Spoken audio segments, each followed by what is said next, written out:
Hello guys, আজকে আমরা চলে গিয়েছিলাম রবীন্দ্রনাথ ঠাকুরের জোড়াসাঁকো ঠাকুর বাড়ি। বাঙালি মনে রবীন্দ্রনাথ ঠাকুর অতি অবস্মরণীয় নাম। আমাদের প্রত্যেকের কাছে রবীন্দ্রনাথ ঠাকুর সত্যি একটা ইমোশন।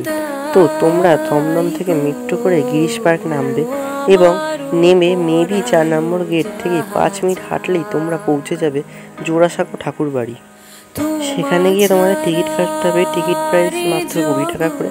গিয়ে ফটো তোলার জন্য আলাদাভাবে টিকিট কাটতে হবে।